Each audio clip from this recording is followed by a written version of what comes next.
What is up, guys? It's great to see you again. Welcome back to Destroying the Illusion here on August 5th, 2020. We've got some news to talk about in this one, and this is going to be our agenda in doing that. We're going to start off with the explosions in Lebanon, the Beirut boom booms, a few theories out there about what actually happened. I'll share with you the ones that make the most sense to me. Then we'll get into the FBI raids that happened yesterday in Cleveland and in Miami, and what prominent name those might be connected to.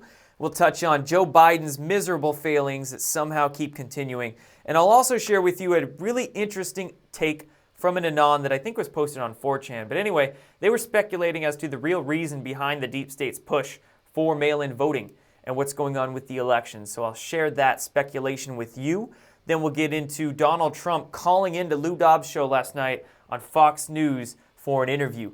And President Trump gave us some incredible statements talking about some pretty incredible subjects. He talked about Obamagate, the spying that was going on against him, and believe it or not, Lou Dobbs questioned President Trump about UFOs.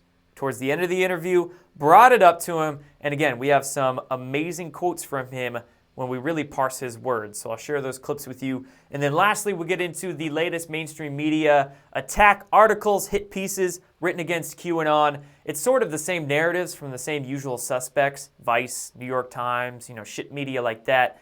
So that'll be quick, but there's one name that I want to share with you and what they had to say about Q, and that name is Joe Rogan. Yes, that Joe Rogan, and what he had to say about Q was not pretty. I'm warning you, it wasn't pretty. I'll share that with you towards the end. So let's get into this now. I want to first begin by extending a thanks and also telling you guys about Patreon. Every week on Patreon now, I'm going to do a live stream at 5 p.m. on Tuesdays. So if you sign up on Patreon at whatever amount, I don't care. I'm just grateful for whatever you can and are willing to support on that. You'll get access to those live chats, the replays of them. You'll get access to different giveaways and all sorts of different stuff. So anyway, check out Patreon. Link for that will be below. And then you can also support me through my health and supplement brand, Conscious Strength. I've got some new sizes of Ormus, some new deals on my mushroom coffee. It's really good stuff. People have been loving it. And then I also just got in a bunch of Great Awakening wristbands and stickers too. Q stickers, DTI stickers, things like that. And I give these out in every single order. So this is a way you can just support me, and then I can give back some stuff to you, and it's all good. And now let's get into our topics of the day. The Beirut boom booms. Tragic situation, really. I mean, absolutely tragic. When you saw this explosion go off, it was like, my God, that's not fireworks, okay? So here's the thing. When this bomb explosion, whatever happened, first went off there in Beirut, the Lebanese media very quickly rushed in and tried to call it fireworks. It was a fireworks storage or whatever. That was their, quote, official story of what happened. And when you look at the size of that blast, it was huge. It left, a shock wave, a mushroom cloud. That doesn't look like fireworks to me. That looked military grade. Now, a lot of people initially started assuming it was atomic. It was nuclear just because we got a mushroom cloud from it. But you can get a mushroom cloud from bombs and explosions that are big enough. You don't need it to be nuclear or atomic. It can be non-nuclear and still create that mushroom cloud effect. It just has to be big. And quite obviously, this explosion was huge. And it didn't look to be fireworks. So what was it? Well, I found this thread from Carlos Osueda on Twitter. This used to be Thomas Wichter, I believe, and I think he got his Wichter account banned, and now his new account name is Carlos Osueda. Don't know if that's his real name or not, but nevertheless, this dude does incredible threads. Whenever stuff like this happens in the news, he just digs into all the little aspects of it and gives us some great theories. He says, thread, it was an arms depot, missiles from Iran. First, the warheads were destroyed. You can listen to them going off. There's his video evidence of that. He says, see the growing orange flame, keep it in mind. Next, a second explosion. There was actually multiple. Another view of that here in this thread, and the explosion itself. He then tweets, finally, confirmation that it was a weapons depot. We have another reporter that reports on Middle East happenings. His name's Heshmet Alavi, and he's reporting that initial information is saying the explosion occurred in a Hezbollah arms depot in the Beirut port. And I think Carlos here is implying that it's Iranian because We know that Hezbollah is like a proxy army for Iran, basically. So this could have been a weapons depot that was secretly kept in Beirut, in a port. They thought, oh, since it's kept in Lebanon, nobody's going to think it's Iranian, and since it's kept in a civilian area, nobody's going to sniff there. Well, quite obviously, looks like somebody did. Carlos goes on to tweet, there were actually 3 explosions: the fireworks explosion, the smoke tower explosion, and then the giant boom that left the white dome of pressurized water vapor, which became a vortex ring. There's photos of the explosion. Here's a video of that vortex ring happening, going out. And then he goes on to say, so what was it? These are the missile warheads that went off. Here's his particular speculation onto the type of rocket fuel being used. He said it was a fuel called octogen. And then he brings in an article. This is a timesofisrael.com article from about 4 years ago, from 2016. But look at this. He digs this up and it says, Iran announces plan to produce explosive used in missile warheads. The defense minister in Iran says the country wants to make octogen to improve destructive power. So that's an interesting coincidence right there. Carlos says octogen equals HMX. Now, remember the growing orange flame as the warheads exploded? An explosion is a rapid release of energy, a quote detonation. You can slow down the release of that energy by burning the explosive, deflagration. And then Carlos talks a little bit about deflagration of octogen / HMX. And he says when HMX is heated, it undergoes deflagration, emitting a brown smoke. The energy released is greatly reduced. Brown smoke, not red, as the idiot media is reporting. So this is a photograph of that explosion. Really, that smoke is brown. It's not red. But the media, of course, is trying to throw people off the scent and call it red smoke. But brown is important. The color, all these little details of these stories are very important. So Carlos then at the end concludes, someone took out Iran's entire supply of rocket fuel in Lebanon, and they greatly reduced the destruction by causing deflagration instead of detonation. Iran thinks it can hide weapons depots in civilian centers because nobody will hit them. Wrong. So that's his speculation.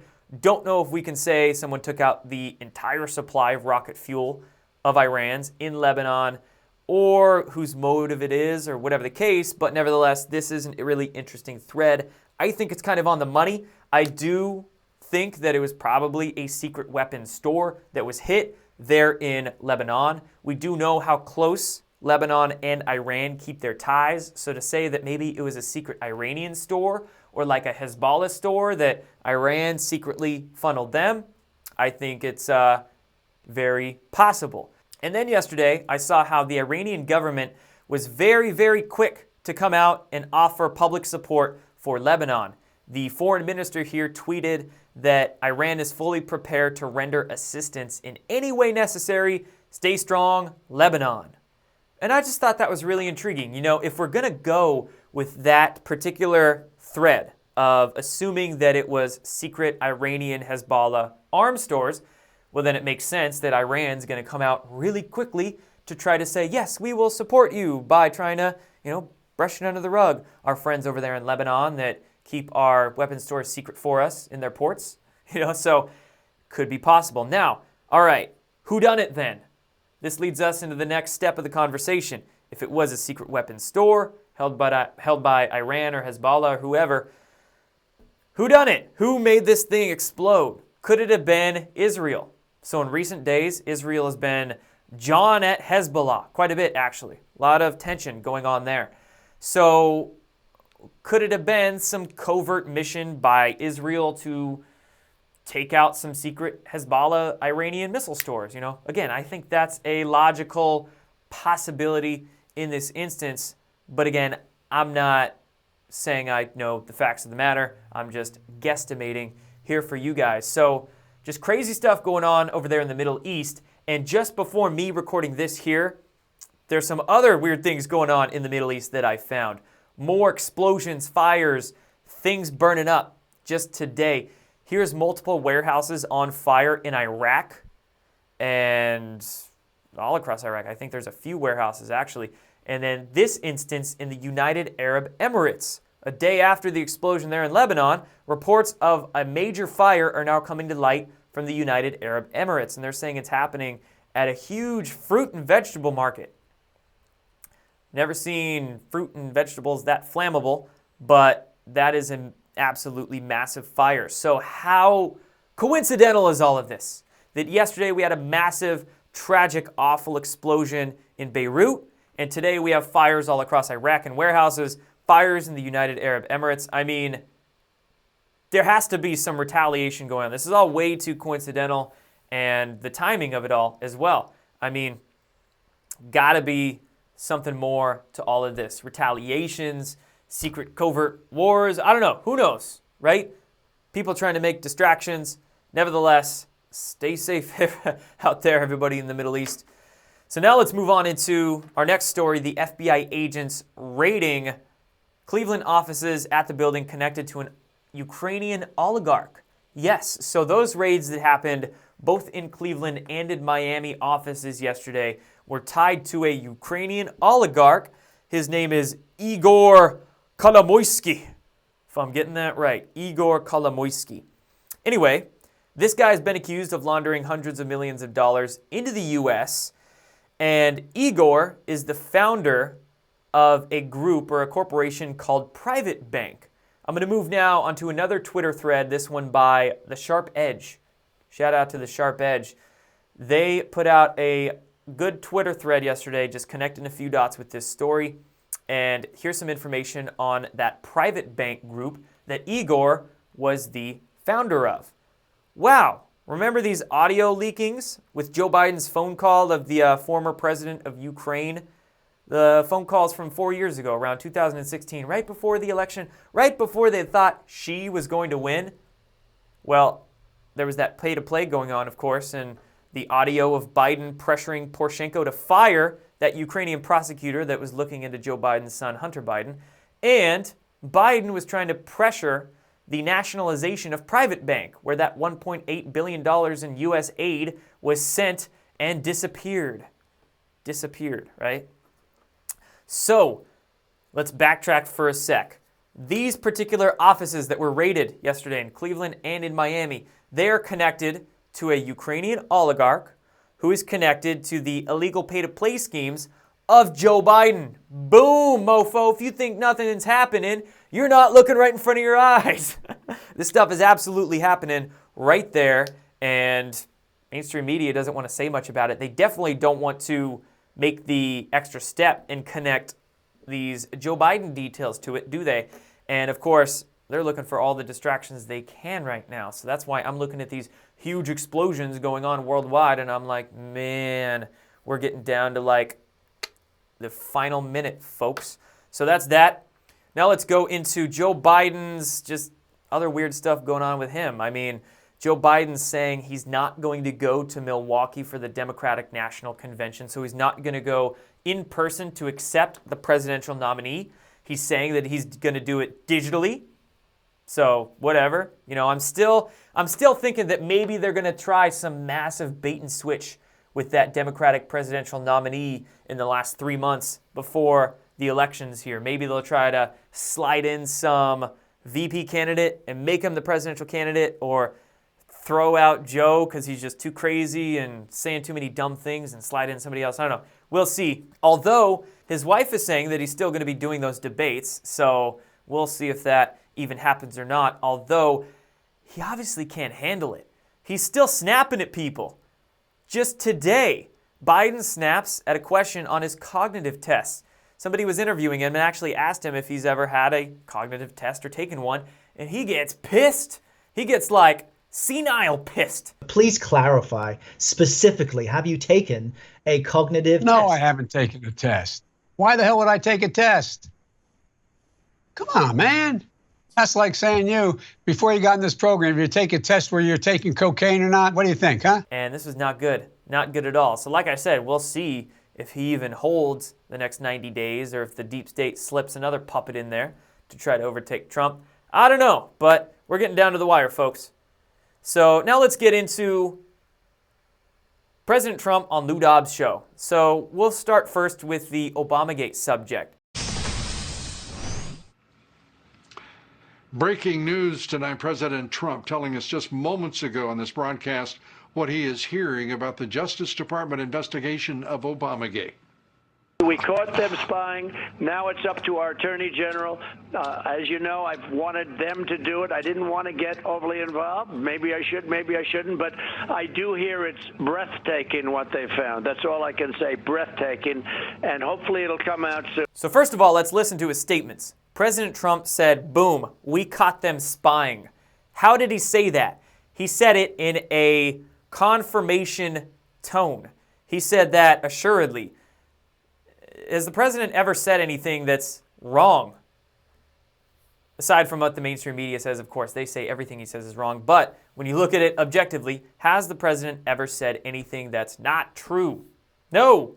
So by him saying, we caught them spying, it sounds like it's done. It sounds like Durham's pretty much close to wrapping up his report and bringing those indictments out.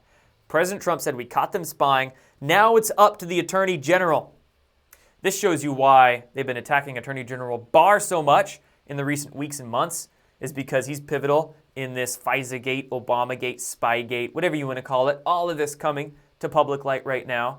So that's why they're attacking General Barr. And remember, John Solomon, according to his sources, which I trust John Solomon and his reporting well, he said those indictments for Obamagate could come out around Labor Day. So might be within the next 3 or 4 weeks. We get somebody indicted, arrested for the spying on the president, and that snowball really starts to roll. Remember, FISA is the start. We're not even to the start yet, folks. Yeah. So that's what he had to say about Obamagate. Huge. And also UFOs. Holy crap. I heard this, and I actually, frankly, was pretty shocked. But I've got one question as we conclude here, because actually a lot of my friends are very concerned about what the federal government is doing when it comes to UFOs. So if I could just ask you, are you going to commit more resources to exploring UFOs and open the documents to the public? Well, I think you're probably in this country, you're the UFO expert. So I'm going to be totally guided by the great Lou Dobbs, and I will tell you that I'll do whatever you ask me to do, including total transparency. And I got to tell you, there's probably some pretty good transparency needed there. There's no doubt about that. Well, Mr. President, I couldn't have asked for a better answer. Thank you so much, and I'll be calling your office soon to get that underway. And it was really a masterful way that President Trump handled this question. So Lou Dobbs brought it up. He said, you know, a lot of my friends, they're concerned about UFOs. What you going to do, President? And Trump jokingly turned that around at Lou. And then listen to his words, though. He specifically said, I'll do whatever you ask, including total transparency. Even if it was in a joking manner, which he sort of has to do, that's still massive. And not just that, he said there's probably some pretty good transparency needed there. Wowzers. Disclosure, that slow drip's turning into like a rushing stream now. That's moving up a step. And this is actually very, very strategic. I am not at all surprised that President Trump said these things at this particular time on Lou Dobbs' show, because we know very well that the deep state, they're trying to hit that UFO topic from their angles. New York Times articles, their particular controlled op shills in the mainstream and alternative media, just towing those lines all across the ufology spectrum, just all the Tom DeLonge groupies. There's this huge sort of distraction psyop movement that's going on around UFOs, and it's a big limited hangout, and it's all sort of CIA, deep state pushed. Well, President Trump has to get ahead of those stories, correct? And he's got to do it very soon, because we know the deep state, they're just waiting to play another UFO card and get everybody distracted with it and feed everybody into their gatekeepers too that they're trying to set up in this big UFO psyop. So President Trump over here, the white hats, they have to get ahead of that story. they have to take the attention about UFOs and bring it more towards them instead of the fake news media, the New York Times, and that psyop over here. So it's a very strategic sort of information war going on right now in a battle for disclosure. So anyway, more on that later, but incredible stuff right there and very strategic. And now let's move on, lastly, into talking the latest mainstream media Q attacks. So the first one, let's just get into Joe Rogan. Joe Rogan, on his most recent show, said, how about those QAnon fucks? Yeah. Death. But can you imagine if we have an election where you do this and then you don't know the results for 5 or 6 or 7 days because they're still counting ballots, right? Yeah.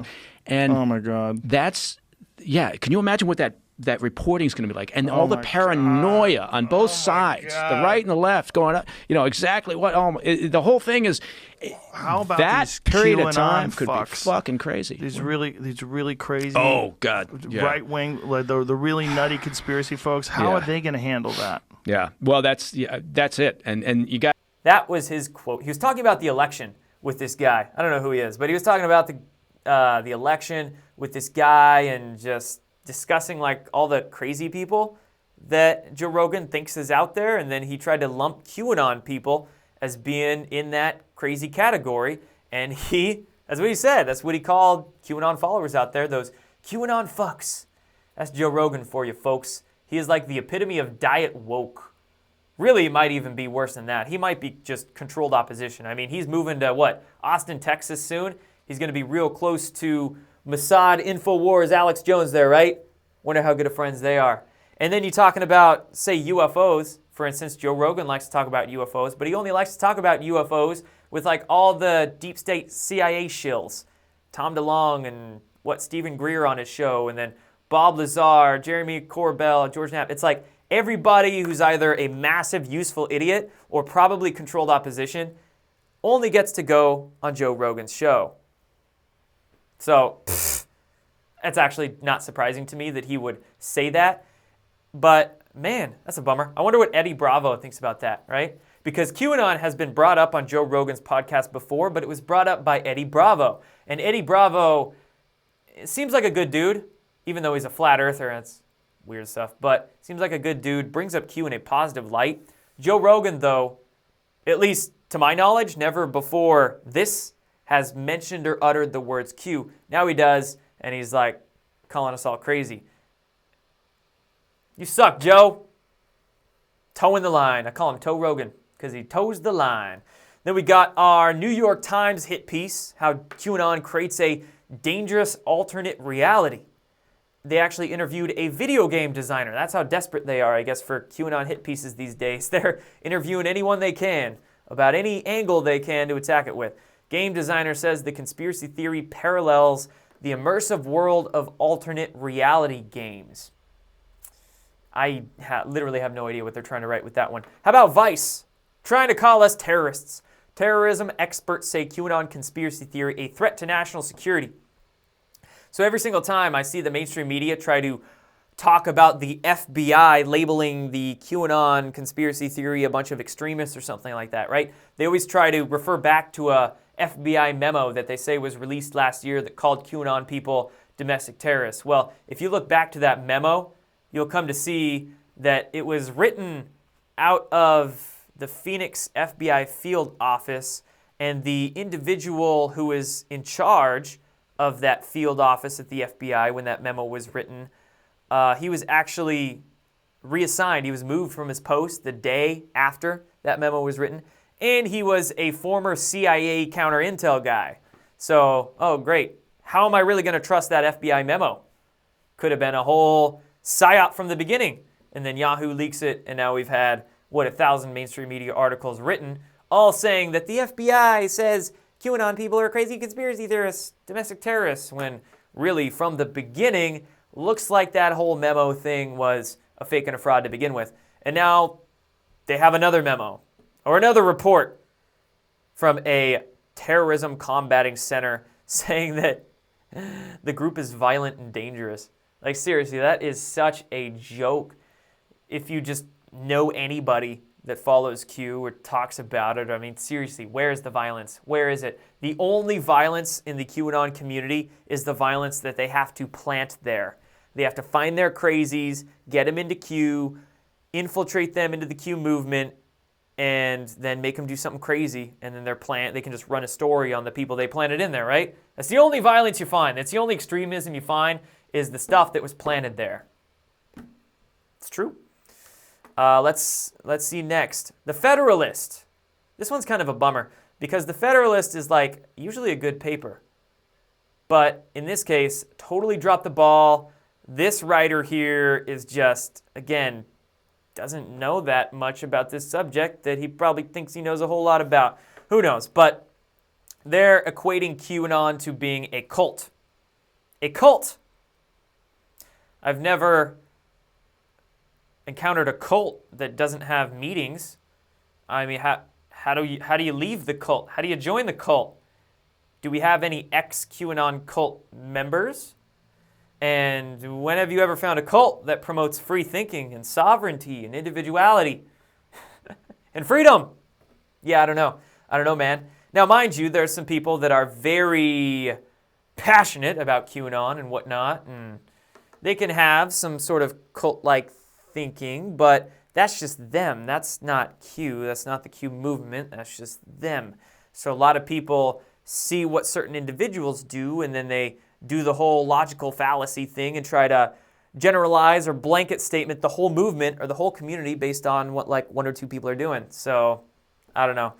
Lame article, man. Lame article with lame journalism. That was a Federalist fail right there. Axios. You know, I found this one really interesting. Axios did an interview with President Trump that they released like 2 days ago. And that very same day, almost within the same few hours, when they released the interview they did with President Trump, which, you know, Axios is like a pretty big propaganda rag. So it wasn't like a healthy interview with President Trump. But right when they released it, they put out this hit piece on QAnon on their 2020 resurgence. That's just an awful headline. I mean, it never went away. So how is it resurging if it never went? I don't know. But just timing of it, you can see that they put out that Q hit piece to coincide with their release of President Trump's interview. And then the last article that I have for you guys here isn't really a hit piece, but it's a little weird to me. It comes out of the Gateway Pundit. They're reporting that it's been discovered, according to them, Russians and other nefarious operators are inserting anti-Semitic conspiracy theories into the Q movement. So their angle in this article is that the Q movement is legit, and they write about it in a fairly positive, fairly fair light. I don't totally agree with how they contextualized QAnon, but it wasn't bad. It didn't like smear it awfully in any way. But nevertheless, they're trying to say that Russians are inserting all this fake news into the Q movement. And this is their alleged screen caps and graphics that they made. I don't know where they got these from or their sources from this. They just continuously say, we've identified individuals. We found these Russian evildoers are doing these things. Again, it's not really sourced well, and their evidence is like kind of weird. See, in this graphic, you can clearly see here it says the posts are QAnon branded, but this is not a Q post. Clearly not a Q post from the boards. So I don't exactly know what they're trying to claim here, but overall they're saying the Russians are putting a bunch of counter intel into the Q movement. Now here's some of their alleged Russians who are doing it. I've never heard of any of these names, and it looks like most of the alleged misinformation that's coming from the Russians is being found on Facebook, which I don't really do Facebook too much, but again, over the last 3 years, the amount of worry or fear or concern that myself and other major voices in the Q movement have had over Russians infiltrating it is like not that high. Never really heard of Russians infiltrating the Q movement. What we do hear of infiltrating the Q movement is the CIA and the Mossad, the rogue intelligence operators from our own country here in America, and what seems to be friends of this country, but might not really be, like Mossad. We have a lot of them trying to infiltrate the Q movement right now. So why don't I look at this article I'm like, is this a look here, not there tactic? Or is this I don't know. I don't know if there's some ulterior motive going on with this whole idea that it's the Russians trying to spread the conspiracies into the Q movement. I don't know, but point being, I'm much less concerned about the Russians, and I think you should be much more concerned about those rogue CIA folks and the Mossadderators who are trying to do it right now. So that is all, guys. I think that's all that I have for this board for you for my report here in this video. I've got one last thing, though, that is just a neat little crop circle. It's our latest crop circle that was found in Wiltshire. Yeah, a little crop circle news. Like to pull that out now and again. And look at this. Very interesting because this is the first one, at least that I've ever seen, involving trees. It's not just a design in the crops, but it actually incorporated a tree into their particular crop circle here. So I just found that interesting. Don't know what the message from this one might be. Man, if you think decoding Q posts is hard, try decoding crop circles. Man. Well, but anyway, who knows? Who knows what the message might be with this one? Could be meaning that nature is the center. Nature should be centralized, you know, more emphasis on that. Or this could be, I saw some people say that it was a sundial. That was their speculation. I'm like, oh, interesting. Right there, but who knows? Cool crop circles still going on. And if you think these were humans with boards on their feet that just did them in a couple of hours overnight and somehow got all of these designs so intricate and accurate and the lines are perfectly circular or straight, you know, if you think humans did this, you probably think that fluoride is good for us and that vaccines don't cause autism too. And that's just water vapor in the sky, right? No. Anyway, that's all for this one, guys. I appreciate you for watching. And go follow me on Parler, Twitter, Instagram, Facebook. Sub to the newsletter, jordansather.com. And I'll see you guys very soon. Take care.